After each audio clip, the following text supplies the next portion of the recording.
and salutations, gamers. Welcome to Cast Co-op, the podcast in which three podcast hosts cast together. I am one of your hosts, Luke Lore, the Insipid Ghost and host of the Xbox Expansion Pass, joined by my big brother and yours, the guy who's not going to have a bigger smile on his face than he is next week, Mr. Ainsley Bowden, host of the Bitcast. What's going on, guys? Why next week? Next week is the release of Halo Infinite. Oh, and that's you will right. be free to talk about any experiences that you may have had prior to. There's an embargo that lifts sometime next week. I want to say the 6th of December. 6th, but a little bit before this, or a little bit after this show comes out, which is pretty cool.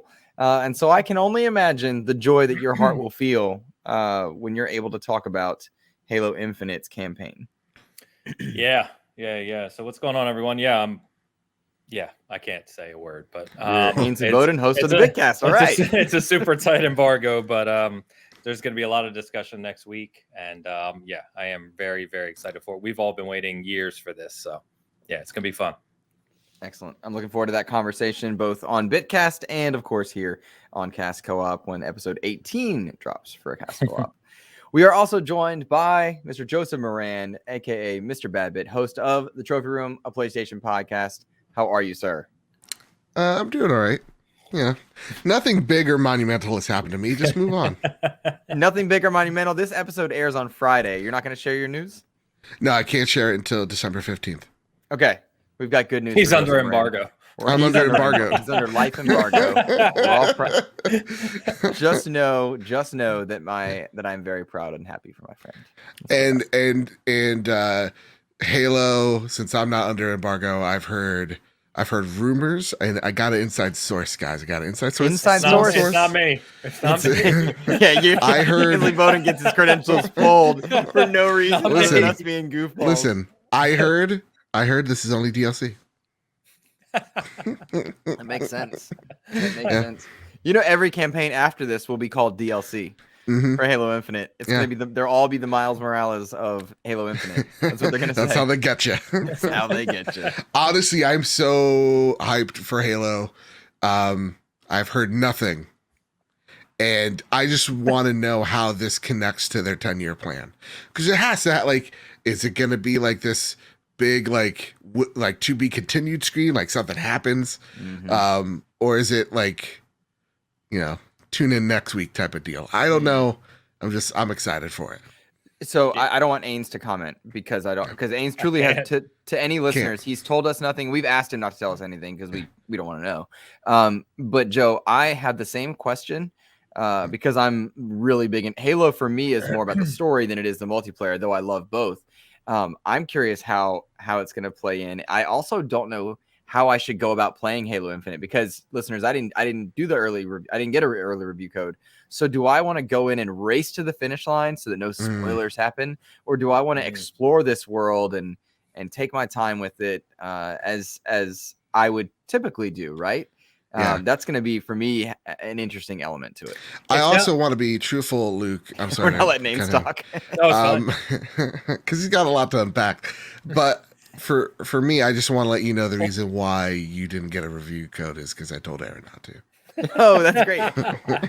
We've been DMing, and it just... How could you have told Aaron Greenberg that? Well, because we follow each other, ergo, we're friends on Twitter. And he said he gets... Happen?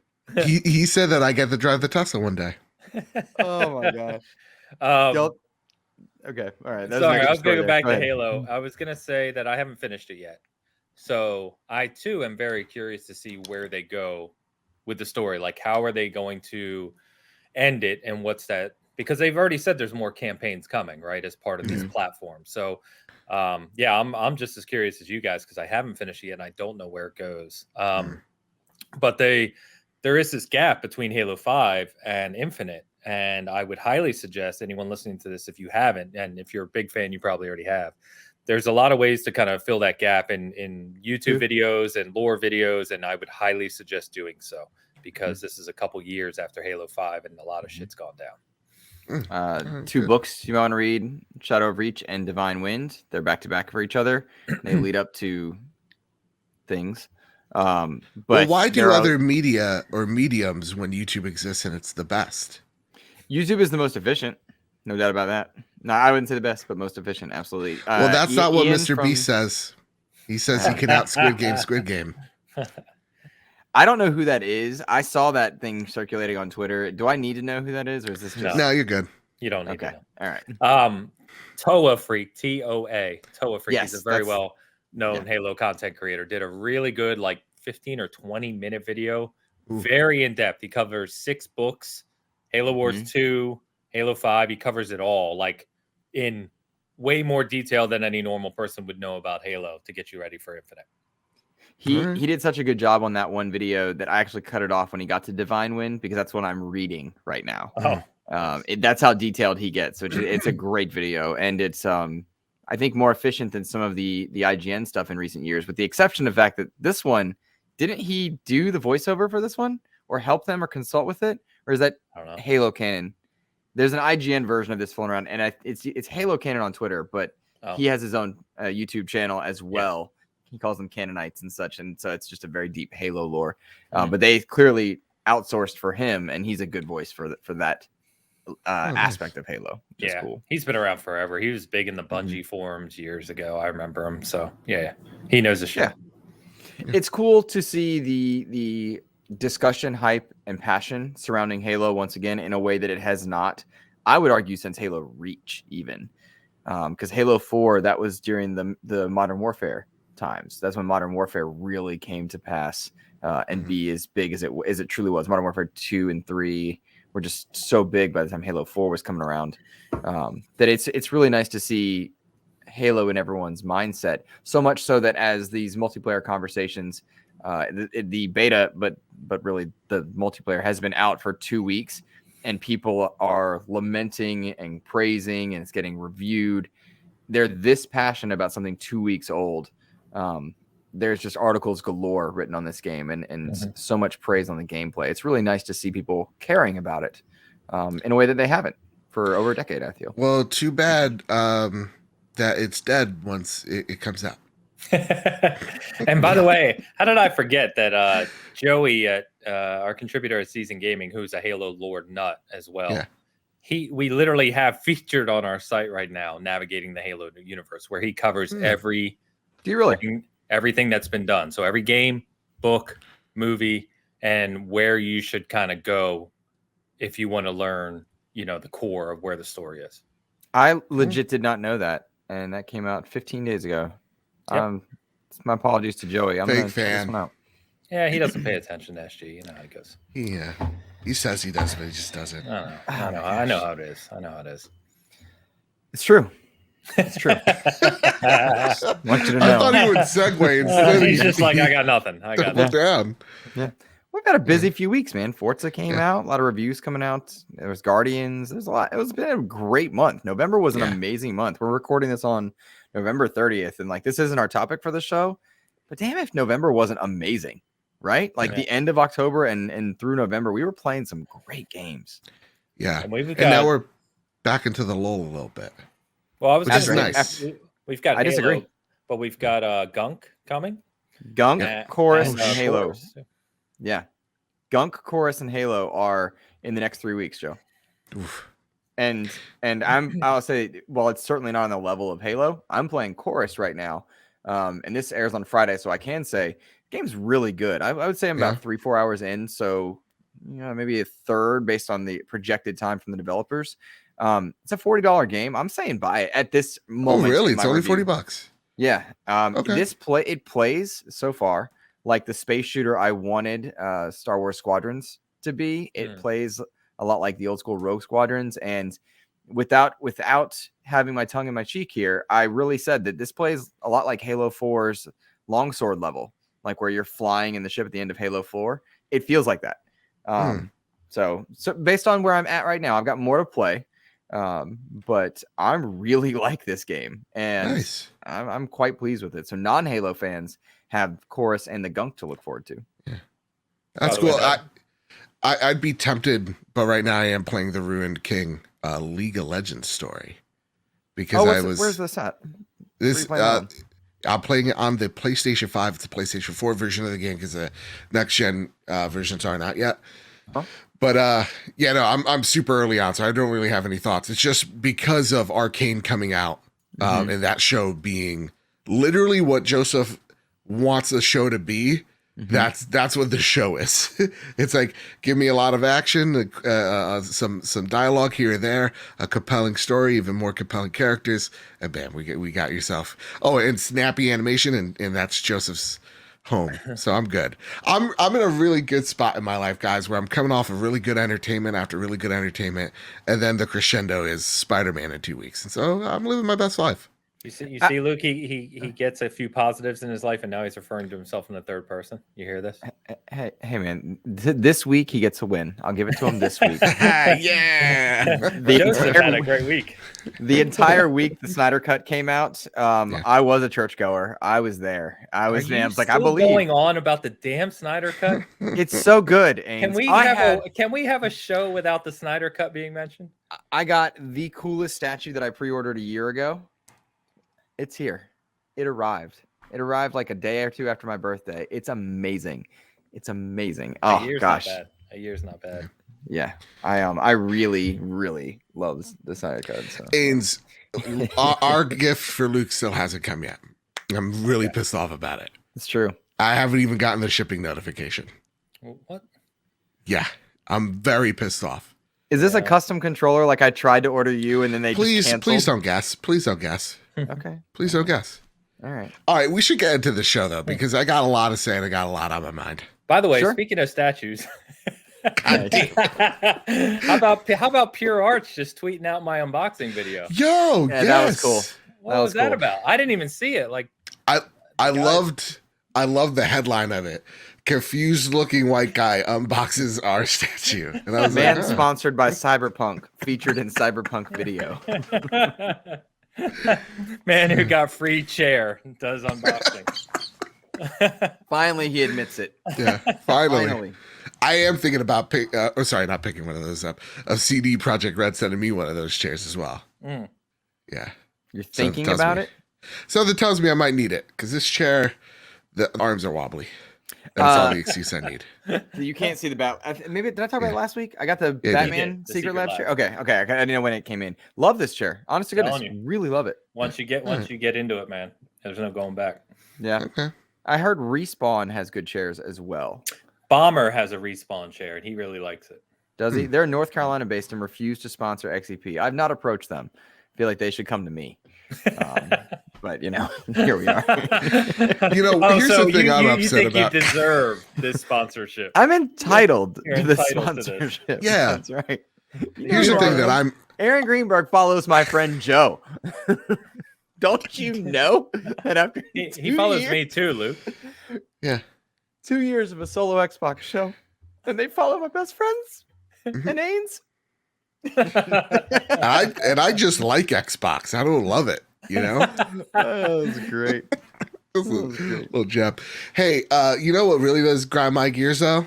What's that? And what we're entitled to? Oh, you're doing and the what segue Jeff instead of Keighley me. needs to fix. Jeff Keighley, man, this guy. All right, the Game Awards is broken. I agree with you. Okay, all right. Tell me your pitch here. Okay, so I'm upset, and I've emailed Jeff Keighley about a dozen or so times. A lot of it. Oh, of course. How else are you going to get his attention? That's good. Because Forza's not there. Well, the game of the year, Forza Horizon 5, is not there. It's not. Well, it is in best sports category and accessibility, but it's not there in game of the year. And I don't like to brag, but like I'm level 20 in that game, and I feel like it needs to be in there. What are your thoughts, Luke? Our topic for this week, of course, is Game Award shows, when the best time to have them is, and how to go about deciding when or what does deserve a Game Award. Not in the year while it's still going. Next question. Now, the Game Awards maybe themselves, when it works in your favor. Next question. The Game Awards themselves, hosted by Jeff Keighley, have sort of become the de facto Game of the Year place to go, where in conversations amongst content creators and people think of the Keigleys as being the determining factor, whereas prior to 2014, I think people probably referred to IGN, and then maybe a few other kind of places within more segmented communities. But the Game Awards has kind of become the de facto conversation piece because of, I think, the spectacle, the eyes that continue to go on it. They were nationally televised at one point. The Video Game Awards were done in conjunction with Spike TV. And traditionally, if you looking at the history from 2014 on, every single show from 2014 through here now to 2021 has taken place in the first, or in some cases second week of December, meaning that any game that comes out prior to them would have had to have time to be played, considered by the judges. And you could have games releasing during that week of December. Halo Infinite's a good example for this conversation, that won't be considered until the following year. Jedi Fallen Order was kind of the odd one out last year. And so the question that, Joe, you kind of pontificated at first was, when should you have a Game Award show? I'll note for the listeners, you also just started putting out votes and scoring for the Trophy Rooms Awards. Meanwhile, XEP and Bitcast are not going to be doing any type of award, I think, until next year for different reasons. So talk to me, Joe, about your mindset here, and then we'll get into it. Yeah, so great question, Luke. Great question. He said pontificating. I don't know if that's a slur against you, Joe. If we should I'm really winging it of what it means. I teach English to the youth. Pontificate this. I drink my water with my pinky. Nothing but good OJ here. So he was innocent, by the way. Jesus Christ. Cancel me, just cancel me. We should pontificate about that. Listen, the glove doesn't fit. Anyway, when's the best time to do a Game Awards show? As you know, I think websites and content creators specifically, you might be asking yourself this question. To me, it is when Jeff Keighley does them. So the reason why I say that, or maybe you can make the argument for DICE, but if you're a small content creator, you need something called SEO to get people's eyes at your thing. And when people are talking about the award show the most is in the November, December month. And then it's just a heavy fall off at January into February, where usually with the Oscars, they're in, I think, the beginning of February to give all the judges time to go over every single movie that's come out in that last year to watch. So the reason why you hear or you see a lot of top 10 movie categories or the, movie of the year in around January, February is that's when the Oscars start making their moves. And so the whole industry kind of follows suit that way. So that's the same with Jeff Keighley. Jeff Keighley holds a lot of clout and a lot of weight, and he knows that his products get a ton of clicks. So if I'm a small creator or if I'm a website, my thing is I want to get that attention as well and kind of have eyes on my stuff, because if my thing or what I have to say is relative to the subject but have a different slant like we do at the Trophy Room, well, then I'm going to get people that are going to be maybe even a little bit more curious of what our list is than Jeff's, and kind of compare and contrast that way. And that means that more viewership and more listeners are going to be directed at me. And how many questions or people on Twitter that go, oh, I love this list, or this list doesn't have Psychonauts on it, it sucks. It's like, that's still engagement, and that's still people clicking on my stuff. And to me, as a content creator, that is important. While at the same exact time, also, I don't have to wait for Halo. I don't have to wait for Chorus. So for me, it's like, yeah, all the big PlayStation games came and went. And so I get the luxury of going, okay, end of November is the time that we can do this. So that's when the best time is, man. Strike when the iron's hot. He's not wrong. I mean, that's a microaggression. You should say that he's right. That's a real thing people say. People are stupid. Yeah, I mean, he's not wrong, right? I mean, everything you just said is factual. It's more of and to your credit, you do have the benefit, like you said, of PlayStation kind of being done for the year and have been for a little while now. Not that that's a bad thing. Yeah, I just think we're doing. So I'll say this for season gaming. Last year we did a more traditional awards kind of thing where we took all of what we consider the top games in each category. We did like 12 categories, right? We had like 6 to 7 games in each, and then each contributor basically got a vote. We tallied up all the votes for each one, gave out the awards. Pretty straightforward. The thing that I found trouble with is we're a small outlet. We have more contributors this year, so we have I think 14 contributors now. But even with 14 people, the vast majority have not played all of what would be the highest rated games of the year, right? So when we have votes to say what's the game of the year, is it Psychonauts, Forza, Deathloop, whatever it may be, several, if not more, of the contributors haven't even played all the games. So how can you vote? You know what I mean? It just doesn't make any sense. So we're taking a different approach this year. We are waiting to January because, as I've said a million times over, and it sounds kind of silly, I realize, but we don't do everything just for clicks. So we feel Halo's a huge game, right? One of the biggest games of the year. We've got Gunk. Chorus is smaller, but it's still a game that's releasing, right? And there's other indie games coming out this month or in December. So we're waiting to January. And then what we're going to do is we're going to take the top 10 Metacritic/OpenCritic ranked games, put them in a list and put them here, right? And then we're going to take every contributor and say, of these 10 games, how many of these have you either not played, or finished? And that's going to be shown for every contributor in season gaming. But then they're all going to have their individual lists of their 10 favorite games of the year ranked. Because what we found too is that when you just focus on the top rated games or the Keeley list, if you will, right? There's a whole ton of good games that get overlooked, just tons. And many of those games will be the favorite games for people like us, just general people. So, not to harp on it because there's a lot to unpack here, but we're taking a different approach to where we're going to say, okay, these may be the highest rated games of the year. Here's what we think are, or here's what we know are the season gaming highest rated games of the year, and we'll rank those.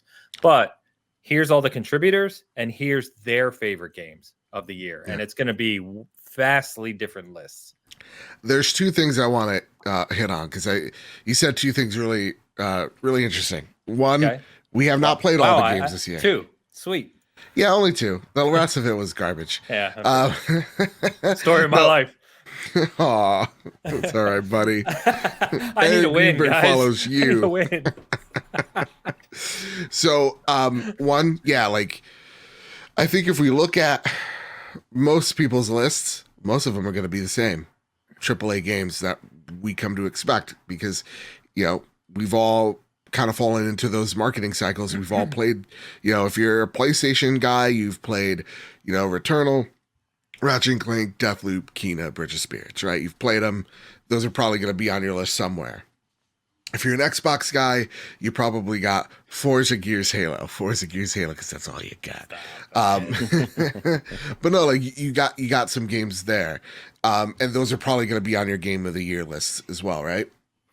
So there isn't that much variety in the grand scheme of things unless you're going after super niche things. So if all you're doing is covering indies, even in the indie department, it's okay, so you got Kena, Death's Door, The Forgotten City. It Takes Two, maybe. It Takes Two, maybe. Probably counts.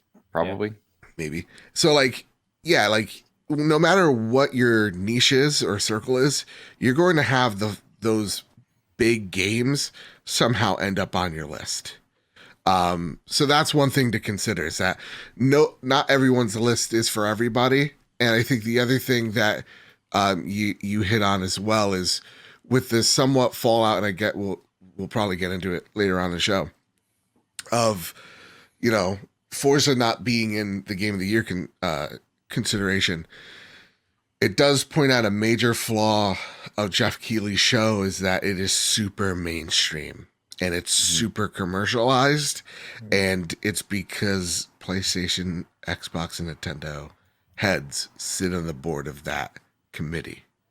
So you're going to get this super commercialized version of the Game Awards that really doesn't or shouldn't, when you think of a grand scheme of things, shouldn't really be weighed as heavily upon as what DICE does every year. Yeah. Because that's developers reviewing developers. Yeah. So. Which is, in my opinion, much more genuine. To you, Absolutely. which is the point you're making. Yeah. And when people are like, oh, my vote doesn't count. What do you mean my vote doesn't count? I don't want you to decide these games. When you talk about art style, you talk about graphics. So no, I don't want you there. Sit in the corner, eat your glue. By the way, Halo Infinite has good graphics, guys. Does it have graphics? Graphics and colors? So what say you, Luke? I think it makes sense why Keeley does what he does, not just for conversation and recognizing that he does have the people he has for his judging panels, for the people that are on the boards, whatnot, but also because whatever niche awards do take place in there by the educated people within their own niches, a lot of times are skipped over during commercial breaks, and it's like the awards don't seem to matter as much to certain categories versus others, and I'm sometimes confused by them. Hard pressed to give you a specific example in the moment, and I realize that kind of hurts my argument. But it seems like a lot of people watch the Game Awards for trailers, for reveals, for big news versus the awards, and I'm not sure the same thing happens in other mediums like the Oscars. But you could probably make the same thing. Or make the same argument about like the VMAs or the MTV Music Awards and stuff. They're for spectacle, they're for pomp, circumstance, but not always news, right? Yeah. And so there's kind of a balancing act there. Like some people are watching those, they don't care about the awards, and I would argue a lot of the developers, it's probably not a fair thing to say. I would argue that it's not nearly as internally powerful to the industry as the DICE Awards, to your point. But my biggest qualm with it is the timing. It's the timing in that things don't come out and stop coming out at November X date in order to give time for panelists to play the game, right? Like how many games have gotten skipped over because people didn't have time to play them? Surely plenty, but if you're going to be on a Game of the Awards panel and you should have kind of a rough outline list of, hey, we should all have played or experienced these games on some level. Have some idea what we're talking about here. And some of my favorite podcasts have been the IGN podcasts of old, where they discuss their knockdown, drag out fights for trying to get Game of the Year contenders in there. I mean, I remember Matt Casamassina from way back when discussing like, where the different GameCube and Wii games landed on lists. And I liked hearing those things and those stories. And it does feel very mainstream. I mean, boys, I'm looking at the list of winners from 2014 on. Argue any of their quality though, if you can. Dragon Age Inquisition, Witcher 3, Overwatch, Breath of the Wild, God of War, Sekiro: Shadows Die Twice, Last of Us 2. From 2014 to 2020, those have been the award winners. Well, I hate to say this, but first off, they're all AAA games, right? Like, I think last year was pretty cool because you saw games like Hades actually take down The Last of Us 2 in some categories. And, to have Last of Us 2 kind of run away with it, that's maybe one I disagree with. But the one that I can't help but disagree with is 2016. And somehow The Witcher becoming the Game of the Year. That was 2015. Overwatch was 2016. You mean 2015 was Witcher? Yeah. That's a crime. No, what's a crime? No. What's a crime? It's is 20. Red Dead 2 not winning. No. Read the list again. 26. I think that's 2017 is Overwatch. No, 2016. 2016. I'm looking. I'm on the Wikipedia page at the moment. And you're telling me Wikipedia doesn't lie? Yeah. I know 2014 got some conversation too around Dragon Age Inquisition, but I can't remember for the life of me what other games were in the running that year. Oh no, you're right. It is 2015. I'm sorry. My apologies. Come on. Yeah. That's childish and inappropriate. That's because Google failed me. You know what most of those games have in common, though? What's that? I cut you off because I didn't care what you had to say. Crunch? Almost all of them are, third-person action game, third-person games that are cinematic. In some, I think Overwatch only won. Overwatch is the only exception. Yep. And it seems like it won just because of the hype around that game. And the hype around that game when it launched was bonkers. It was. I mean, yeah, this is the first, the game that killed Battleborn. It was, and that alone is a feat. Battleborn. No. But yeah, no, there's a lot of pageantry towards Blizzard at that time, where like this is the first new IP out of Blizzard. This is the first non-PC game out of Blizzard, and it truly was the hero shooter that made the genre what it is. And so and that was legitimately my game of the year that year as well. The amount of hours I poured into that game on PC and PS4 is disgusting. But I do want to know, I'm sorry, 2015, where The Witcher was game of the year. Still going on? Yeah. We fail as a society when we neglect that one of the games of the generation launched in that year. Yeah, it's Witcher. Been 2,443 days since the launch of Bloodborne. And we just act like it never happened. You gotta stop, man. It's not even it's not even on the same level. It's not even close. It's not, because Bloodborne's just so much better. It's not. I mean, it actually has a compelling combat system. Speaking of which, 2016, forget Overwatch. It was Dark Souls 3. Let's be honest here. Come on. Ridiculous. So that is really good. Dark Souls 3 and Bloodborne are better than Sekiro, and Sekiro won Game of the Year. Looking up games of 2016. Which, by the way... Titanfall 2 was that year. Everybody shut up. Titanfall 2 was that year. And Forza Horizon Dark Souls 3. And Forza Horizon 3 were there. But I think this man's warning. You know what? We've stumbled upon what I think is a valid point here with our stupidity. Yeah. Which is Bloodborne. Doom was that year. Doom was my game of the year, 2016. Yeah, but anyway, now it would be Dark Souls 3 in hindsight.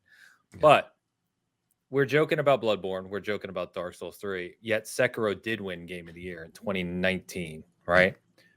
Is that because FromSoft games have now kind of jumped the shark, if you will, and are mainstream, where they weren't when Bloodborne and Dark Souls 3 released? They're much more mainstream now than they were a few years back. And give it credit, because they're more popular than they ever have been.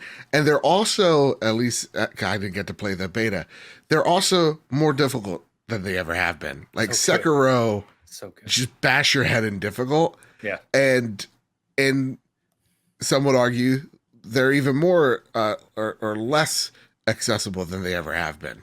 But they are, just even more beloved than ever. There's something that's deep in that game. That's driving with folks, those set of games. Yeah. Anyway, that was a whole side topic we stumbled onto. Yeah. I don't know. I don't know. I think your point's kind of, everyone's talked about it. Like I'm kind of tired of seeing the same type of game have to win every year. Mm-hmm. I think it's absolutely stupid. It doesn't take into account a lot of critical factors of different games. And what they do for their genres, what they do for technology, whole different aspects. It's always just like, it's kind of got to have a narrative and be third-person adventure. And it's just like, that's so boring, because the game industry is so big nowadays, and there's so many different types of games doing unique things. Well, you know what? And for the sake of just, to get everything in here, the game of the year category is Deathloop, which is first person but story driven. It Takes Two, which is a third person platformer but story driven. Metroid Dread, that slaps on every fucking level. That shouldn't even be in there. Yeah, because it's the game of the year. No. Psychonauts 2, which is a third person action platformer. That's the game of the year. That's story driven, and that I would love to play. His head. Hasn't played it. If they just let me play it. Yeah, they won't shut up. I want to play that game, and they won't shut up. I'm gonna go on a rant if you're not careful. Ratchet and Clank Rift Apart. God, that shouldn't be there either. Let me rant. 30 seconds. 30 seconds. All right, hold on. Here's the difference that I wish you guys would take on. When you play a game and don't like it, instead of saying after 90 minutes the game sucks, when you have no perspective on the whole game, say it's not for you. That's all you have to do. Say it's not for you. I did. We didn't say it sucked. You have said that game sucks. You've said No, I'm Biomutant not. sucks. You've said lots of games have sucked with almost no time into it. Biomutant sucked. That one See? sucked. Wait, Point which one proof. sucked? Point proof. Biomutant, I did not like. That one, it started to get me, and then it just like, oh, this is just too Ains, much. you have to give up on that. They literally is a character that is Elvis as a chipmunk. You need to feel like that's a horse you shouldn't bet on. And then Also, the last one, We Resident can't all Evil take off Village. work to play a game just so we can go after it. You know? Yeah. So now you're making excuses for not playing the games. Got it. No, We don't- If a we game's don't have not a group fun of after interns. 2 hours, it's like, all right, why am I gonna keep doing this when I can go do something I like? So Yeah. you say the game's not for me. I've said that plenty of times. No, you said it sucked. You just said that. I said it sucked in this moment to mess with you. Yes. Have I said? Are you acting like that's the first time you said it? No. What I'm saying is, Joe, I come always on, say he's it's not full for of me. shit. No, You're I'm full of not. shit. No, I'm not. Can I save you here, Luke? Yeah, go ahead. This is just a New York and New Jersey state of mind. We're very blunt people. And so when we say, oh, that sucked, and of course, it's my personal taste. I'd be like, oh, yeah, whatever. That's just us being like, yeah, get out of my sight. And we're usually applauded for that. People love because we just cut the bullshit. You know, it going, oh, it's not for me. That's saving face. Just say it sucked and you hate it. And you move on. Because that's what New Jersey The does. funny thing, Joe, is I'm from the tri-state area. Yeah. Luke's not. Yeah. But see, I often hear it's not for me, and I'm fine with that. Yeah. The problem is, like so many things that were initially intended to be polite, it's now been shown to be a sign of weakness, and people look down on that attitude, and it's very frustrating because a lot of these Game of the Year nominations, and I'm looking through these awards that are going through and stuff. Yeah, you know what's not for me? Last of Us 2, Sekiro, Overwatch, and Dragon Age Inquisition. Didn't like those games. Not for me. Not for me. I don't like Soulsborne type stuff. Last of Us 2 is just a depressing game. I didn't have fun with it despite its quality. Loved Witcher, loved Breath of the Wild, loved God of War. Like the others weren't for me. And I've gone on that pedestal, said that many a time and gone that route. But like it's not the same thing as actively attacking those games, which I don't spend time doing, except when my big brother Ains over here sort of, you guys, if 40 hours in, Biomutant's really fun. It's like, oh, Jesus, come on, That's not what I Ains. said. Knock it That's off, South buddy. Park character. It's like Clyde or something. That's the difference, man. It's just like some people, and I'm using us as examples to be silly, Right. but like some people will go on hills and die on this thing that a game is really fun after the 4-hour mark. Shut up. 4 hours is ridiculous. Why would you invest in 4 hours to be miserable? It depends on the game, though. If a game's 100 hours, hold on. If a game's 100 hours long, 4 hours is 4% of it, right? So hold on, let me finish talking, or I'll mute you. It's 6. Okay. If you were to watch Snyder Cut, right? Yeah. And someone came to you and said, "I watched it for 9 minutes. That movie sucks." What would you say to them? I would say you haven't given enough time. Go ahead. You haven't given time. Point proven. Point not proven. 4 hours is how much of a day? No, I 9 minutes is how much of a day. But it's a very it's different comparative thing. to the content. But it's a like review saying would you drag listen to- that thing. It's But like you here's the listened thing. to a music album and you said, "Yeah, I listened to the first 2 tracks. That album sucks." It's like, no. I understand because there's a good argument on both sides here. There's a I logic think to there's- both. I agree with that. And I'm not even making a joke here. I think there's one side that goes, okay, listen, if I'm reviewing something and the first 4 hours of this 20-hour thing is a goddamn schlog, then that's a problem in the game's onboarding. Yeah. And Okay. Yeah, that's fair. that's a knock against that game. And I think a good example is Days Gone. Days Gone, it takes a while for it to pick up. It's a game that I couldn't get into because of that.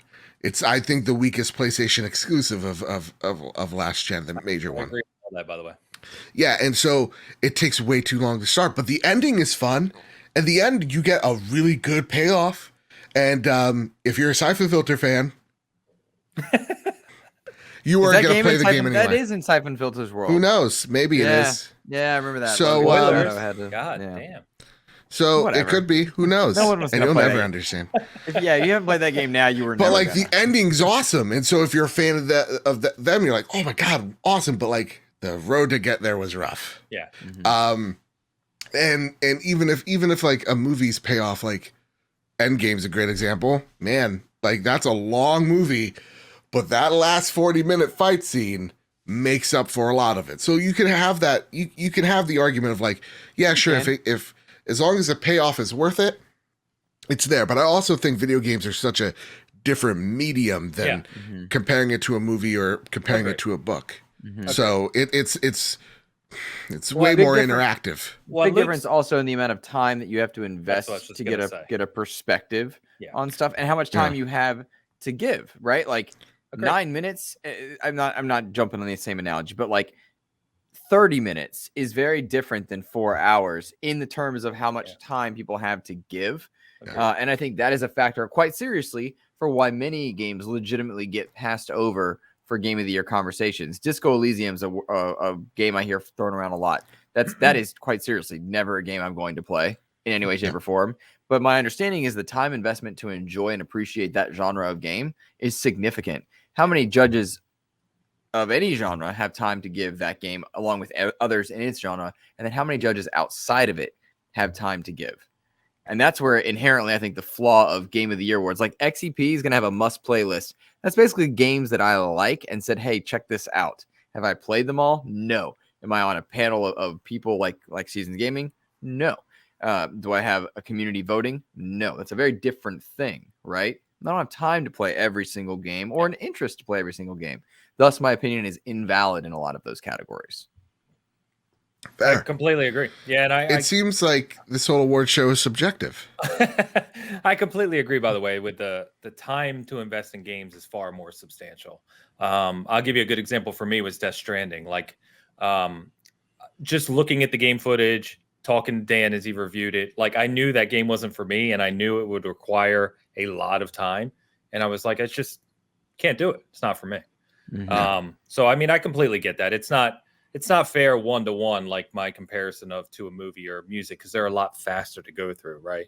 And you don't have to invest weeks of time. But my point simply being is there are a lot of games out there. You know, Witcher's another good example where to really get everything out of that game, no joke. That game is so vast. You're at 80 to 90 to 100 hours minimum. Yeah. And if I've seen so many, we actually have a joke in our group when people say, I don't like Witcher, and you find out they played for like 6 hours, 7 hours, you're like, oh, those are white orcharders. Yes. And what that means is they didn't get out of the opening area. The opening area in Witcher 3 alone is like 15 hours. And you haven't even experienced anything in the game. But you've experienced the game for 6 hours or so at that point, and that to me says that you get to judge it. Like that's 6 hours of your life. And as much shit as I give Witcher 3, it's a masterpiece. I would say judge it for yourself. To say again, I couldn't get into it. Game's not for me. But to say, why did that game win Game of the Year? I played it for 6 hours and didn't like it. That's where I disagree. Fair. And with that, you know, Forza didn't get in. We went off on a hell of a tangent there, but and actually, I hate Jeff Keighley because of it. In all seriousness, why don't let's ask for comments? Yeah. Like what we've been talking about for the past 10-15 minutes. Like leave a comment, message or not message, you know, tweet at us to basically let us know your thoughts because I'd love to hear other perspectives on this. Yeah. Actually, because really there is no wrong answer. I love when people like because we got some nice comments on our list. Luke's as well. well. Except Luke's. We got some nice comments of like, this is my same list. Like this is my list of games that I love. And then we had the comments of like, Psychonauts 2 isn't on this list. Your list sucks. And I'm like, well, that's like your opinion, man. It's like you love Psychonauts and legitimately, jokes aside, games out for me. I have what I feel are legitimate gripes with it, and I can't get past the first 3 or 4 levels. Sorry, 3 or 4 hours of it. And I'm like, it's just not for me. And I think a lot of people when they take a look at like, why isn't my game there? Like personally, to me, I don't know why Resident Evil is there and Returnal isn't, because I really loved Returnal. It's one of my favorite games this year. I'm not saying it should win. I should just think that Housemarque deserves its due, right? Can I say, not having played it, so I've not played Returnal, and this is another element to kind of the way that Ains was saying Death Stranding wasn't for him, but he could listen to people talk about it and watch coverage of it and be like, oh, this isn't for me. I can watch Returnal and say, that looks like a hell of a video game. And if I had a little bit more interest, I would be in there. And like when it's on sale, I'm snagging that one for sure. Like true sale, I'm snagging that one. I think Resident Evil Village was fantastic. Yep. Right. I think it's fantastic. I don't see why it wouldn't be on that fantastic. list. But that's the thing. Like I can look at Returnal and be like, yo, that to me looks like, for not having played it, it should go on Game of the Year lists. Yeah. Is that a valid thing to do? Yeah, I think it's completely valid. And I was going to say, do you think? Sorry, Joe. Both of you, do you think Returnal is that way because it's much more of a niche game than Resident Evil Village? I think so. I think there's two reasons. I think one of the reasons is you're right. It's much more niche. It doesn't have the pedigree of a From Software game with its own difficulty because Returnal is difficult. It's hard. Yeah, very hard. And I think people give it a pass because it doesn't have From on the cover. It has Housemarque on the cover, if that makes sense. And two, when Returnal came out, it was rough around the edges. That's what I was going to say. Where like I see people playing it now, they're like, yo, this game is chef's kiss good. Where you have people at launch going, if I turn my PlayStation off, will it turn back on? Like it was. Yep. I was one of those. I lost an hour and a half run. Yeah. Like I was reviewing it and I was an hour and a half in. I was like late in the third level, something like that. And it just crashed. And I was like, you gotta be effing it's biome. It's third biome. Yeah, third biome. Which by the way is the worst biome in the game. It's funny though, because the conversation around Returnal at the time reminds me of the conversations people are having about Halo Infinite multiplayer. Like it's the gameplay's really good. They need to fix this like this thing and this thing. Fair. You know what I mean? But like the quality game, the core is great. Yeah, there are rough edges to it. Yes. Yep. Yeah. And so, that's why like there are some games to me. I feel like you replace. It takes two to not do much for me. It's not for me. So I'm like, man, I would put Guardians there. Or I would replace Ratchet and Clank with Guardians.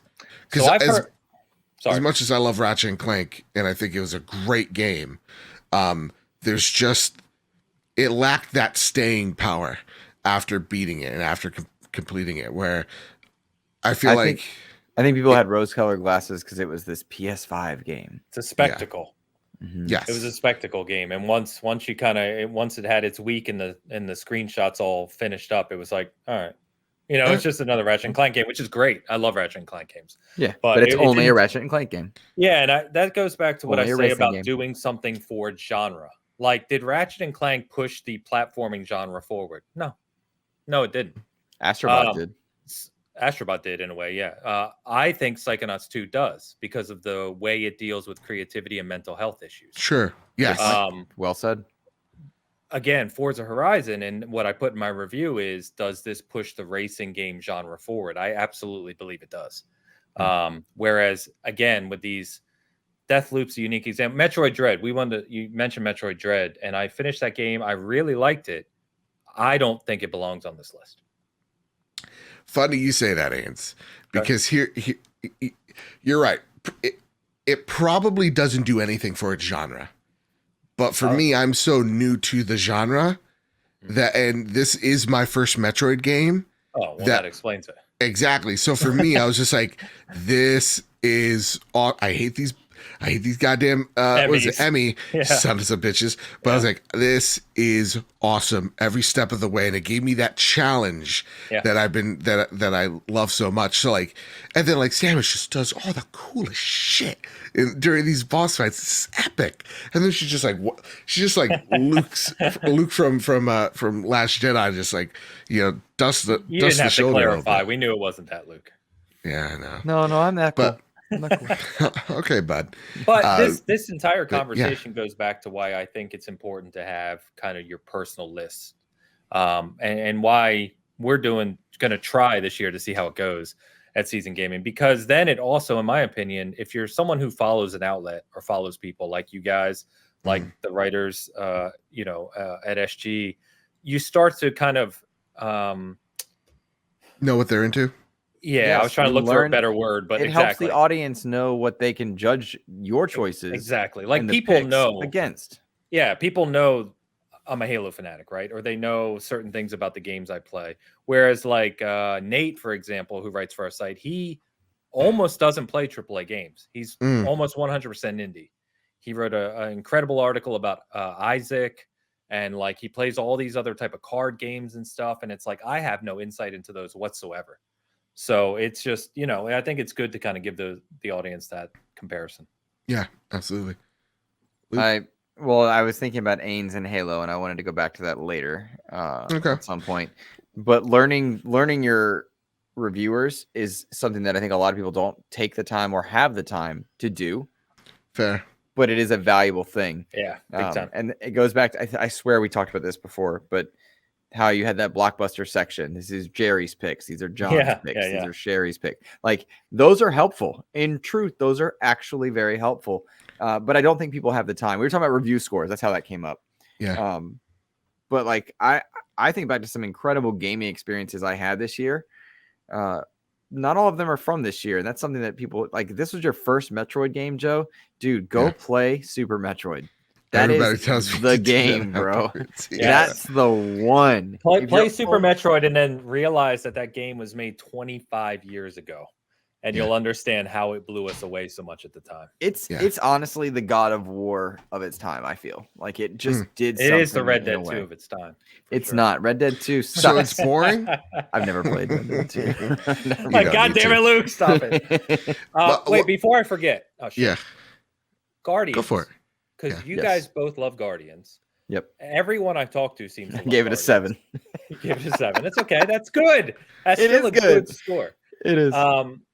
It got very highly rated. It's fair to say you were on the low end. We talked about this, but still highly rated. Did that miss the cutoff too? Do we know? No, I don't think so. I don't think so. I think it got nominated for stuff. I think it got nominated. Let me see. Yeah, hold on. Nominees. I'm pulling it up right now because I'm curious. Because I think what happened with Forza, and it may relate to Guardians as well. And please, someone can correct me if I'm wrong, but I thought I saw Jeff Keighley actually talk about this on Twitter, is that the cutoff was like November 16th or something like that, right? But Guardians of the Galaxy is in there for best narrative and a few others. Okay, good. But he said something to the effect of like, the majority of the panel who votes on these things had their submissions in like a week, like prior, like the first week of November. Yep. And they could go back and change it, but not all of them knew it. This came from the Jez Corden article, but then not so much the article, but the discourse that came after that. Okay. Was that some of them could change stuff but didn't know they could. That's messed up. Like, I'm not even trying to be that guy ranting about Forza. It is what it is. But that's a process that's obviously clearly not thought out well. Working. Yeah. I think it's not working, and there's a lot to coordinate within it because you have different panelists for different categories. I mean, like, who's voting for best mobile game presented by Verizon, right? Who's voting for best community support? Who's voting for innovation and accessibility? That's 3 different categories with 3 very different sets of games. Those are not the same panelists, jury members, I think they're calling them, that are involved in that. And so getting all of that situated and coordinated is the challenge. And I go back to, if it wasn't in December, you'd be better off, right? If it was in January, you'd reignite sales for a lot of these games, reignite interest, but you would miss that holiday rush, which I think the big 3 don't want you to miss. They want another reminder of video games between Black Friday and Christmas, and that's what they want. Yes, and I think it would also, I think, help creators in a sense as well, because in January it is the lowest performing month for anybody, any creator out there. It's January because it's the slowest month in the year. So he means for content creators putting out content. Yes, for anyone that wasn't sure. Yeah. So like traffic just isn't there because now you got your games, you're playing them, you're out on vacation, whatever. Similar to that of like July as well.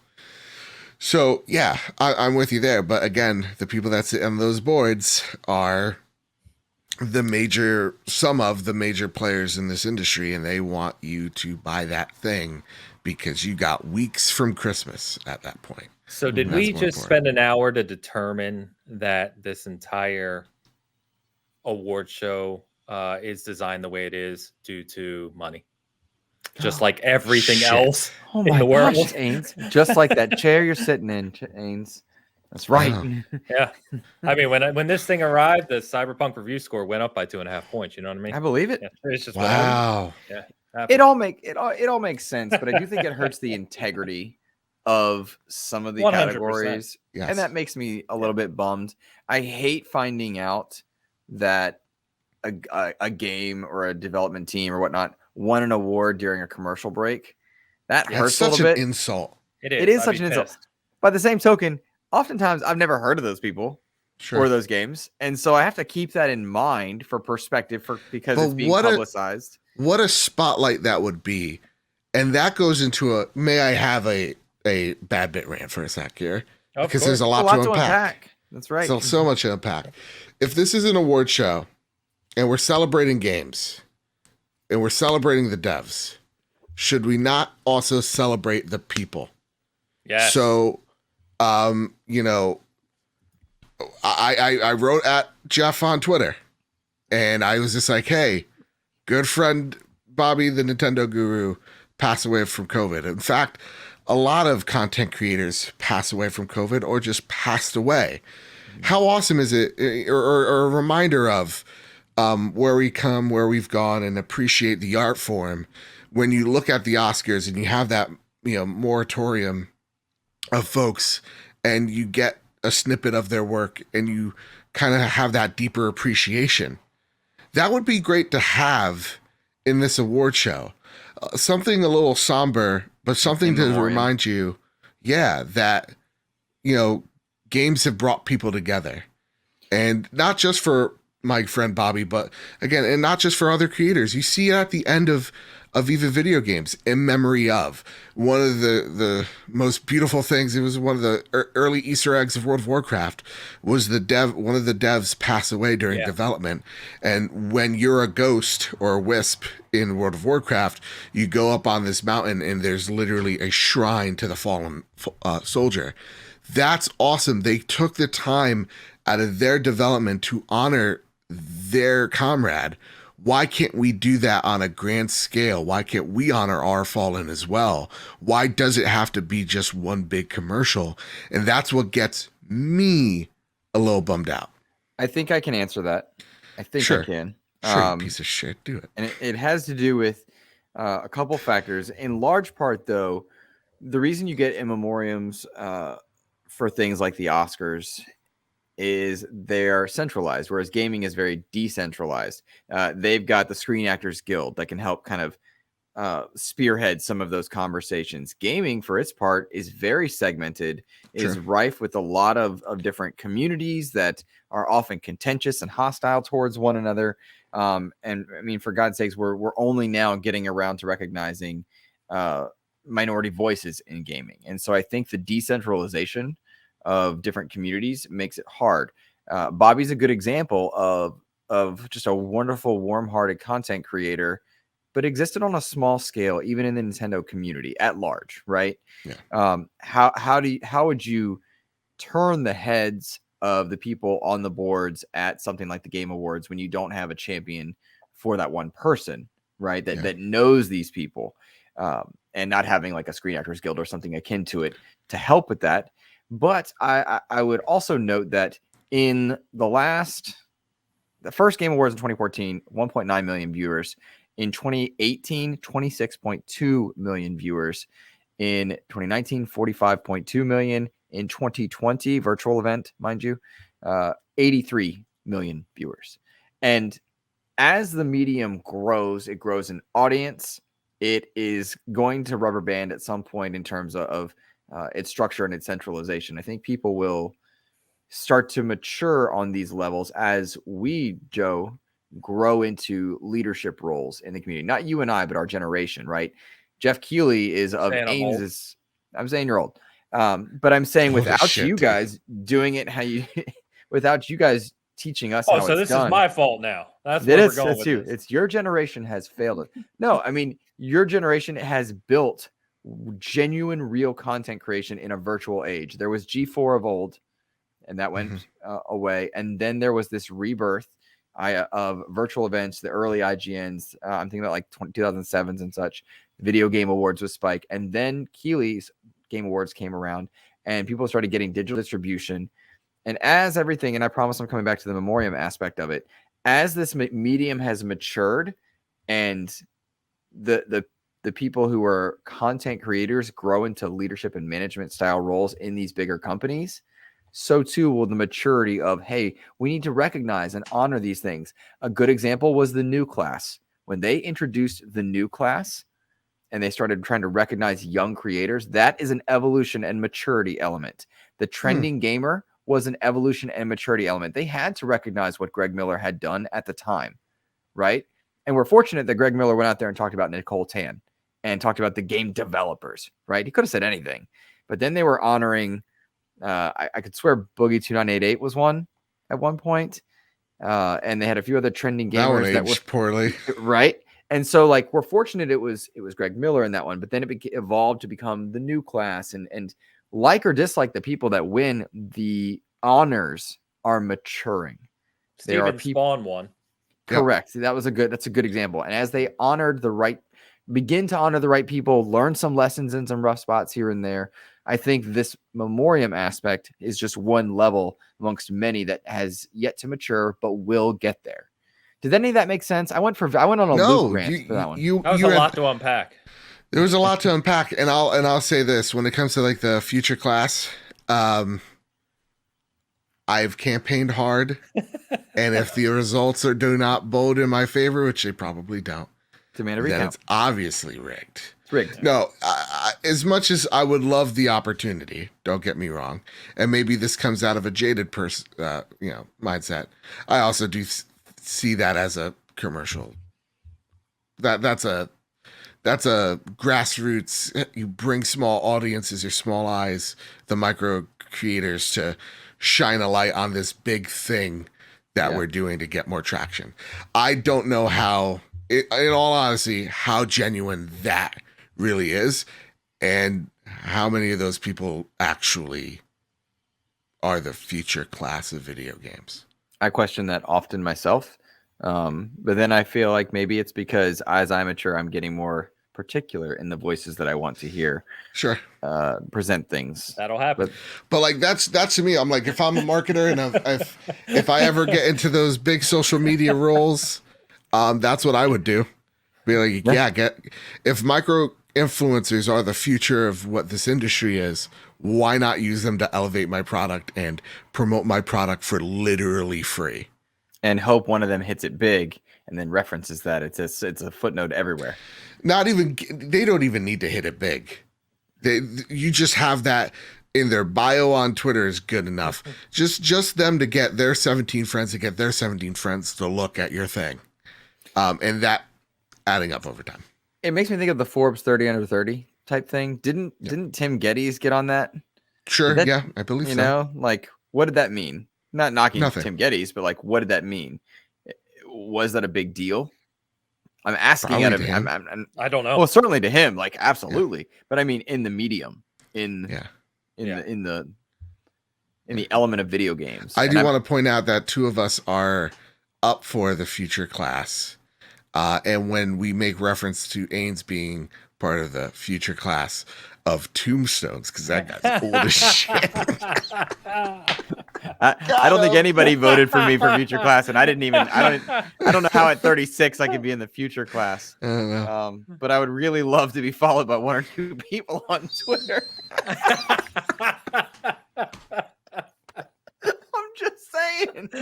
What's a guy gotta do? Oh my Goodness God. gracious. By the way, Luke, when you said as I mature, I'm getting more picky about who I want to watch and take content. Yep. Yeah. Yep. Yeah. It's a thing, man. Believe me, your patience dwindles. Yeah. It really has. And I stopped watching YouTube. I stopped watching. I'm struggling to find Xbox content creators that I enjoy, that are analytical, thoughtful, and reasonable. And dude, you know how hard it is to find good PlayStation content creators? Joe, what are your boys doing, man? It's genuinely a shit show. It's terrible. It's genuinely terrible. Like I same question, guys. If you know any PlayStation creator that is not me that you like, please let me know. It's unbelievable. I am curious because there's just not. Boy, but it's hard to find dedicated platform shows where the hosts are knowledgeable. And again, put the recommendations that you have in our comments or chat. Let us know, because when I think about PlayStation podcasts, I know of three that are like in the big categories. Could you name the three? I will.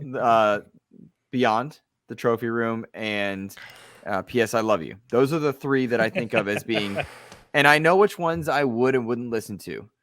I know which ones I value on a regular basis within that group. Two of them I think are pretty solid. One I think is absolutely not. And it comes down to knowledge base and interest in being genuinely thoughtful about the topic. I struggle again on the Xbox side. And then there is this nice wiggle room of shows that do kind of all-encompassing content, but that's hard to find too. When it doesn't devolve like this into little program that we're on. Yes, but I think I don't know that we tackle the same types of things that like a big. No, I mean like season gaming in general. Yeah, I'm trying to promote them right now. Oh, yes. Yay. Yeah. Like I don't miss an episode of Bitcast. Because I genuinely I like Travis. No. I love Travis. Travis is great. And just because like I want Travis on XCP too. Cut this out. Travis is a bit of a dick. You know what I mean? But he's like a lovable dick. Oh, he knows he is. You don't have to cut it. He knows and I love it. And I love it. And like he genuinely adds this different maybe it is like a tri-state like flavor that you just don't have on the internet, where he's just gonna say something and you're just gonna be, oh my goodness, I dropped all the things. Get focused. Sorry. And he's gonna say something, but he's gonna cut through the BS and just say it how it is. And I appreciate that. Him and Dan's back and forth, and you're sometimes there, are fantastic. Really are. It's great. And your content's level-headed. And that's what I miss on YouTube. There's no level-headedness. There's just I say it every goddamn show. It's just like the shocked expression, surprise, happy expression. Mm-hmm. Guess what? Here's what YouTube content is. All right, ready? Lowercase word, all cap word, lowercase word, all cap word, exclamation point, question mark, exclamation point, and then cue the shocked face on the side. That's all it is. Whenever I see the words brutally honest, I'm like, oh boy. Brutally honest. Honest take. Hot take. All of it's the same. Now, we tend to come back to the creator aspect. It's probably we hate it all. Well, it's because we're three content creators. But I think about the people that are level-headed with good content. I'm thinking 2 episodes in a row. Randolph Thor, I'm thinking about. In order to compete in his own space, compete in a space where there are people vying for views, how much does somebody like Rand have to battle for it? How much versus other creators? How much is there a battle? That's got to be tough. I mean, I have the worst thumbnails in the game. I'm not good at it. I don't think it's not a battle of creators. It's a battle of will, because I know for a fact, if I wanted to, I can have a 50,000 plus channel, because I understand what it takes to make that thing. And it is a lot of challenge of what you're willing to do for it. So like, if you know how to work SEO and you know keywords, you can fit them into a title and that'll get some views there. If you say the right thing and ask the right question to the right audience, you get rewarded for it. If you make a compelling thumbnail, which is the shocked expression to the side, that's going to bring in way more people. You want to know how I know? Just check a look at one of our videos last year. It's our SteelSeries headset. I have the shocked expression and the I wonder what this is. Look on that video has over 40,000 views. Jesus. 40,000. And I knew it would hit that number. Absolutely knew. And did I feel dirty afterwards? Yes. I couldn't keep doing that. I can't keep doing that. It's the reason why I fell out of love with making content, because I understood and I saw through the matrix code and I was just like, I don't want this. But you lose inherently revenue and dollars and mind share when you don't get those 40K views. And I'm thinking about without naming names, because I don't think it would help the argument, but like I'm thinking about certain content creators that do those tactics and they land those views. That puts me in the minority of like, that's not for me. I'm not interested in that level of inflation, I suppose is the right word. But Sure. that faux shocked elements. And just I'm not there for that as the guy with the worst thumbnails of the three of us by far. I'm just Awful. not good at it. I'm not good at it. I'm not good at it either. Yeah, but I'm really bad at it, buddy. Like I'm genuinely bad at it. And I've tried. But there's a level I can't go to, or I'm incapable of going to there. But I also I'm never going to get those YouTube numbers. It's also not a YouTube show, but my point remains. I think it's just, it hurts engagement. Honest to God, that's the freedom of podcasts, that they don't go by the YouTube engagement shit. The fact that I don't know what view count my videos on YouTube do. I do not care. I don't know. But I know what works on the podcast front, and I know what lengths I'm comfortable of going to, and we're getting rewarded for being the anti Xbox 6 and PlayStation is the best content. It's what I live for. So yeah.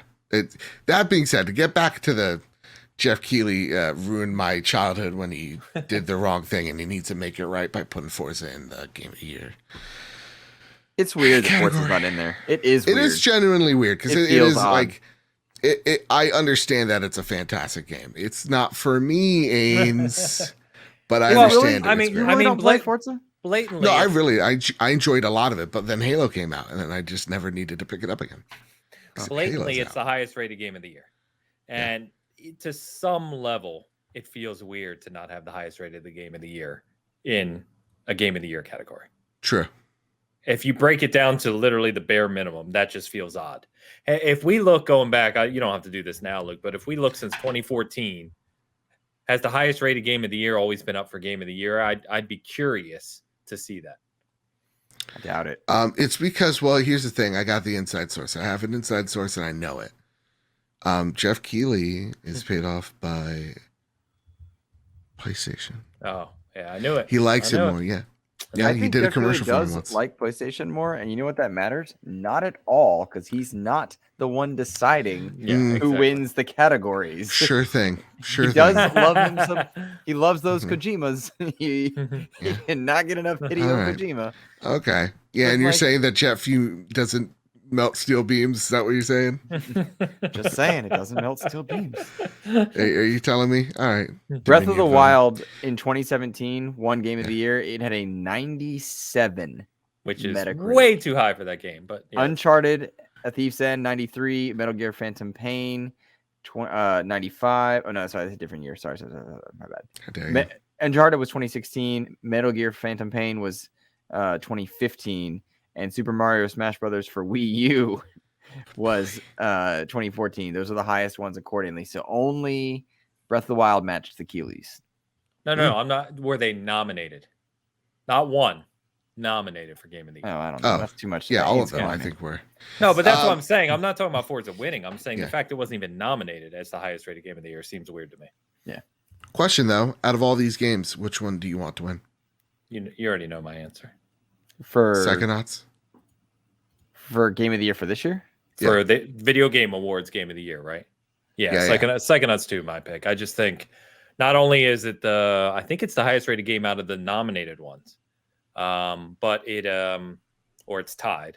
But I just think it did more for a genre. It had a very heartfelt message based around mental health, and it was exceedingly creative, way more creative than the other games on that list. Deathloop would be up there too, but yeah, That's my pick. You know what I say to all that mental health stuff? Just suck it up. Just suck it up. Have you tried not being sad? Yeah, have you tried not being sad? How about just think about how some people have it worse? I'll put it in perspective. Oh man, That's a joke. Laugh, please clap. What's funny is that's the perspective I use in my life. It's that simple because that's what my dad taught me. Yeah. But, Luke, what say I'm you? old. I'm old. What do you want? of the nominees, Yeah, I don't care. I'm sorry, I just don't care. None of these were really my game except for Resident Evil Village. I loved Village. I thought it was great. Village, a great game.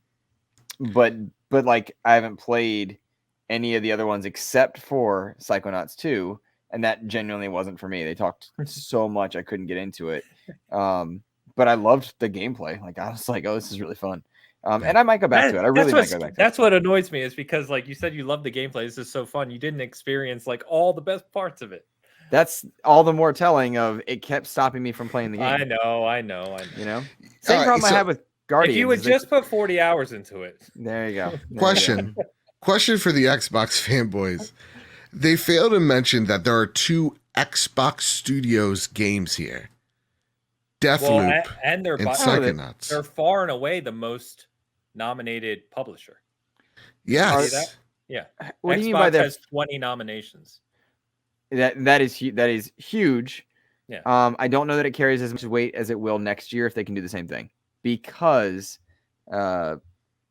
Bethesda and Double Fine are both acquired as opposed to homegrown. So I think it carries a different weight, or at least that's what I interpret the conversation around it to be for the naysayers. Is that it's not Xbox? It is stupid. I agree. That's like saying Spider-Man shouldn't be nominated because Insomniac was acquired. That's stupid. I agree with you. Fully agree. I'm just kind of commenting on what I think the argument. What a stupid. What a I think there's very little. Yeah. And then also, just for the Xbox fanboys out there that I see all the time make fun of PlayStation games because they're just exactly. Well, first, what games? And they're all just story driven, cinematic experience, single player. Deathloop, great, well played game. Deathloop single player. Psychonauts 2, I think, has more dialogue than gameplay. And here we are saying how great these games are. I'm just saying. I hate fanboy narratives. I just hate when we're constantly like us PlayStation folks are constantly dunked on because we like a good narrative game every now and again. From Xbox folks, it's that's all you guys have. And then the Game of the Year nominee Psychonauts 2 is heavily into its single player story focused game, and we're all like, this with is great. Respect, I don't think those two match up. I think the art style and art direction and the gameplay style are so different that you don't compare them to God of War or Bloodborne or Spider-Man. I don't think those are comparable. I think it's an apples and oranges thing. And then all these Xbox folks are, PlayStation people, they can't play multiplayer games. But here I am carrying Ains. I got the receipts, motherfucker. Don't fight me. Luke Lore, carrying them, just carrying these kids. They're on my back. You want me to pull up the stats live? I can do that. The stats live on what? He's gonna get a Halo. About Halo, right? Oh no! I've done bad the past few matches. I was focusing on missions. Here we go. I was focusing on quests. Anyway, guys, that's all we got for this. keep casting that co-op. I was focusing on quests. Cut the tape. Hey, Luke, do we have any questions, comments? There you go. Okay, I was like, are we really ending? All right. Let's see. Last week, we had Assassin Monk comment on the cutoff dates. He said the year ends on December 31st, not November 19th. Take care and be safe. Hard to argue that. I'm of that same mindset. However, for the PlayStation community, I think to Joe's point 45 minutes ago, they have Chorus, and that's probably it as far as releases for this month that I know of. And you also have Solar Ash. Well, PlayStation could have ended in August if that's what we're talking about. Right. Well, you had Guardian. I mean, you have multiplats, but then Xbox still has the Gunk, Halo, and then Forza's very recent. Those are big console exclusives. Maybe a stretch on the Gunk, but I feel like that game's poised to do well. Real question. Do you think the title, The Gunk, hurts that game? Yes. I think it helps it. Oh, you got a hurt and a help. All right. Battle. I mean, I know why Joe would say what he says, and I know I would say what I say. I mean, What do you think I'm gonna say? It's vague and indiscreet. It has weird SEO, and like, what does that do? For it doesn't really tell you what's in the game. Actually, that's a pretty good one. Yeah, I think that's good. My point is that it's so odd and so weird that if you search the gunk, what are you gonna get? You'll probably. Oh, I think that fan base is gonna eat the shit out of that game. They're gonna love it. It looks good. I mean, it looks good. Codes are coming in soon, I believe. My impression is that they're coming out well ahead of the game's release, which is, I think, it tends to be a good sign. And I've been for months working on scheduling an interview with the game director, and I'll be talking to him a week before the game comes out. So I'm excited for that. Cool. Nice. Yeah. Very cool. I've been working on that one for forever. Gunk is Game Pass, right? Gunk is Game Pass. I don't think Chorus is, but Chorus nobody is not. should sleep on that game. No one should sleep on that one. That game is going to get slept on. I know. It really is. It's a shame. But a great game for anyone to pick up that's not into Halo, that likes Rogue Squadron and stuff. But now I'm saying all this based on my 2 to 4 hours with it. I'm not exactly sure where I'm at. I've got more to play before I have final impressions. And I can only say that stuff because we're releasing this episode. We are. Let me go back to comments. We have some questions as well. Big Mad Mo, always supporting the show, which we appreciate, saying it's just a racing game is disrespectful to the devs and the hard work they put in. Agreed. I agree with that as well. I talked extensively about that on, I think, Big Cast. We had an episode about Forza and what it means to create a game like that from a development standpoint. It's stupid to say it's just a racing game. Yeah, agree. Game Positive wanted to know why Ains was not playing Halo right now. It's a fantastic question, honestly. Fantastic question. Because he had to talk to us. To talk to these two clowns. He's probably going to rate it low because it doesn't have furry people talking at him for 20 minutes in gibberish. Let's see. Did you just make fun of Banjo Kazooie? Because we will throw down. No, Biomutant. It was Biomutant, but they're... I know, but you realize, like, literally, it was an homage to games like Banjo Kazooie. This is how we know Ains doesn't listen to XEP, Joe, because we literally talking about that exact thing. I know. I have not listened to XEP this week. Nope, I haven't. No, it's fine. You guys know what I've been doing this week. I haven't listened to anything. Co-host, just hanging out. That's whatever. It's cool. We listen to his shows. Yeah, I do listen to your shows. I just haven't listened this week. Yeah, that's fine. He just never comments on them. Yeah. Do you think he clicks like on YouTube? All right. We'll never know because they're going to take that away next. Famous Seamus asks you guys. I know I answered this one, but he said, "What was your Black Friday haul?" That's what I pulled year? up. Okay. What was your Black Friday haul this year? And then any best or favorite Black Friday hauls in years past.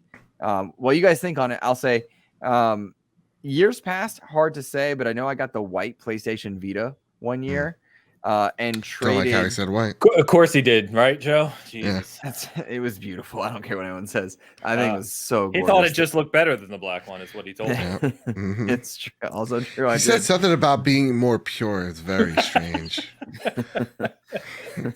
Wait a minute. He said something about lasting 1,000 years. I don't know. Something's not It was his right. whole rant. I've heard it somewhere before. And that was. He said he had a forest, like to meet a group in a forest somewhere. Something about a bonfire of sorts. Said a whole bunch of like-minded individuals. There's good people. Good people. Good people. It's Nancy made a shit ton of great masks that nobody appreciated. I say, can we not? That's not the type of mask we were talking about, Luke. All right. Yeah. When we said wear your mask, that's not what we meant. Jesus.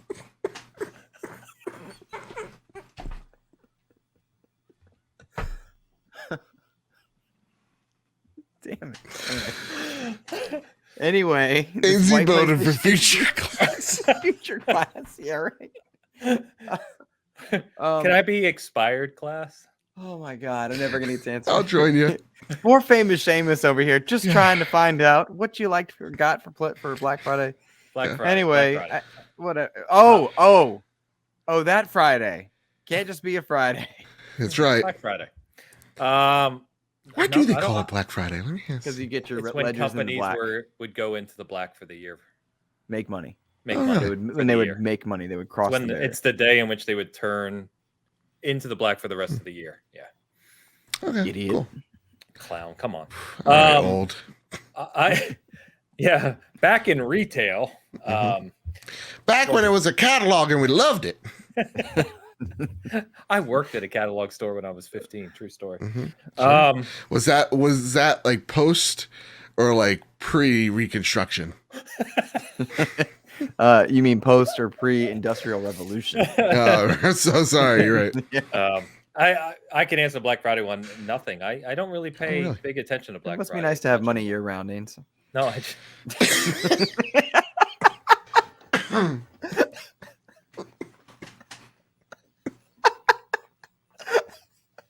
Take that. That's my good one. got me. Yeah, I can't think of anything. I didn't buy anything gaming related on Black Friday, I don't think. But then gaming related shit is the only shit I spend money on like every day. So it's no different. Absurd. It is absurd. You're not. Did you get that refrigerator or whatever mini fridge? No, I haven't yet. I will. You think you will? I was in no rush, but yeah, I will. I'm Although actually I've heard legitimately it's really loud. Yeah. I heard that too. But also the way that GameSpot phrased their thing was so clickbaity. It's like it's really loud and annoying. I was like, I didn't see that. I didn't see it. Is it? And I want to know, is it, or are you just trolling GameSpot? Because you've done that lately. All right, settle down. Loot. What is it? Loot box. Yeah, the loot. Yeah, they called it a loot box Or loot crate. Halo Or whatever. Infinite. Oh, in Halo Infinite. Yeah. It's like, all right, there, the cave that you walk up to and hold X to go in and get equipment. Yeah, ridiculous. What was I gonna say? In our chat, in our chat, Bomber and someone else got the fridge, and they said it's loud. Yeah. I got Dark Souls Remastered. Nice. I got Castlevania, Requiem, Symphony of the Night, and Rondo of Blood for $5. I've never played those games. I heard Symphony of the Night is amazing. Shout out to Metroid for getting me curious. Then I got Life is Strange, True Colors, and I know I got something else. I've heard True Colors is really good. Oh my God. For the first act, I'm on the first act, and the twist, because I'm walking and going, it's going to be this type of game. Like it's True Colors, and they flip the switch where because Life is Strange is about like a whodunit. And this one, it's like, I was waiting for the whodunit, and then it flips the script so well where I'm just like, okay, I'm into whatever else they got cooking up. And I know I got something else. Castlevania. Oh, right. I got off of the 12-month of PlayStation Plus Dishonored 2 because I haven't finished it. I remember selling it, so I really want to get back to that game as well. And then I got Civilization, I believe 5 for the PlayStation as well. 5. Because I like a good strategy. 6 is the newest one, I think. Yeah. Okay. This is like $10. And I was like, all right. Well, that's a lot of the games you mentioned there. That's a lot of time. Yeah. I'll probably get to half of them. I know I'll beat True Colors. I know I'm going to at least give Castlevania Symphony of the Night a go. I know I'm going to beat Dark Souls Remastered because I owe that to myself, and we'll see about the rest. I'm curious to see what you think of Symphony of the Night, because I know some people have that on their greatest game of all time list. But it came out 20 years ago now, so I'm wondering for someone like you that's visiting for the first time, what you're going to think about it. You want me to see when it came out? Castlevania? It was PlayStation 1, so it's 95 to 2000, somewhere in there. Ready for it? Is that in the Castlevania Select? I was collection? 6 years old. What year was that? It was 97. I was born in 91. Jesus Christ. I was 27, 6 years 28, old. Ains? Is that right? For me? Yeah. I was 12. 97, you said? Mm-hmm. I graduated high school in 96. True story. 97, I was living in Seattle and broke as hell. Let me tell you what the difference is between old and young. Right now, it's did you have the internet when you were in college? Yes, you did. You Googled things from your dorm room. Well, you had to go to the stretch. Google's a stretch. I had the internet. The internet existed before Google. Were you asking Jeeves from your dorm room, or did you have to go to the library to do it? Real quick, true story. Won't be long. My first computer I bought in 96, right? So I was 17. He was rich then too, it seems. I was graduating high school. I had to manually install the NIC card. I don't know if you guys even know what a NIC card is. Holy shit, no idea. A NIC card so that I could go online. It's called Network Interface Controller. I had to install that in my computer, hook up a phone line to it, and then I eventually bought myself my own phone line to my bedroom in my parents' house so that I could play games online without getting disconnected. That's a lot. I had to change my Xbox. I had to change my Xbox's MAC address to match my laptop so I could play through the school network. That's about as far as I had to go. OG Xbox. Yeah. So before that was Dreamcast. Dreamcast was dial-up. 99. Yeah. Good times. Okay. Man. Good times. Yeah. We still called it the typewriter class when we were learning how to type. Wow. I heard we called it typing. We called it keyboarding. Why was my class more advanced than yours? I don't know, man. I didn't come from an affluent neighborhood. Maybe we called it keyboarding. I don't know. I learned to type because of Mario. Yeah. Oh, really? I learned to type because of Mario. Yeah. That was in the class I took. We ran and jumped Mario in one program, and then we had to do a word per second thing because my words per second were very high for a good while. Oh, really? Mine's still to this day sucks. You know this. Yeah. Oh, we used to compete in school. Ours was, this is no joke either, like Missile Command, where the words would come down and blow up your city, and you had to type them before they would blow up your city. And we had a weekly high score that our teacher would have on the scoreboard, on the chalkboard. And me and this one other kid in school were always 1 and 2. We were just competing with each other every time. Shout out to those kind of games. Remember like Math Blaster and stuff? Math Blaster was great. Games. See, Joe doesn't know what we're talking about, but I know. Do you? There was like a space game we played with the keyboard. We spell something right, and some shit happens. Played Oregon Trail with the floppy disk. Yeah. Okay. I know. Yeah. I'll tell you what. The golden age of gaming, right there. Let me tell you why kids don't appreciate that these days, because it doesn't save to their profile. They don't get achievements, and their battle pass doesn't progress. Back in my day, we played Halo without progression. That's right. And that made it and better. We liked it by God. That's right. We don't have to conform to these new youths wanting to enjoy That's right. Credit for it. It's crazy. Yeah. I don't know what's happened. Oh, this is us talking. We're acting you out and your generation as you guys remember 15 Halo minutes ago when Luke said he was in that forest, that thicket. Oh, gee. This is his real voice. Luke, you're not that much younger than me.